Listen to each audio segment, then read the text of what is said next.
Sometimes the best answer is the true answer. And sometimes we harm ourselves by believing there's a more complicated, nefarious explanation behind a thing. Sometimes the best thing to do is listen to the criminal's own words. Let's read it.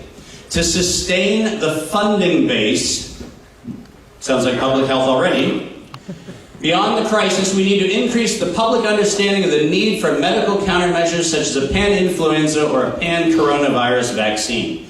Pause for a moment. That statement was made after the World Health Organization had declared coronavirus an eradicated disease. When in human history have we needed a pan-coronavirus vaccine for a disease that they had just declared eradicated? When is it that we needed the public to understand the need for a medical countermeasure for a disease that they had already declared eradicated? Let that sit with you for a moment, and then let's read on. A key driver is the media, and the economics will follow the hype. We need to use that hype to our advantage to get to the real issues. Investors will respond if they see profit at the end of the process. I am furious at the entire COVID community who's on the activist side for not putting this up in every presentation, on every show, everywhere on earth. Why? Because that's the admission. Not kind of. That is the admission of domestic terrorism.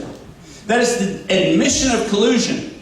That is the admission of antitrust violations. That the admission of premeditated murder. That's the admission to it. And it was published in the Proceedings of the National Academy of Sciences in 2015. And to date, you know how many times this slide has been shown to the public? Only when I'm making presentations. That is absolutely unacceptable. This should be on every school bus. It should be on every bus stop. It should be on every single place that public can see words. Why? Because this is an admission of the crime. And let me tell you something very important. How many of you are familiar with the concept of a serial killer? Okay? You know, when serial killers start their murdering spree, they just start by killing people. But then, as part of the enthusiasm, what they do is they leave little totems. They leave little talismans. They leave little things to taunt the police, to taunt investigators, to go, ha ha ha, I'm getting away with this. Ha ha ha, I'm getting away with this. Ha ha ha, I'm getting away with this. You know what this is? This is the admission of a serial killer. And they're getting away with it.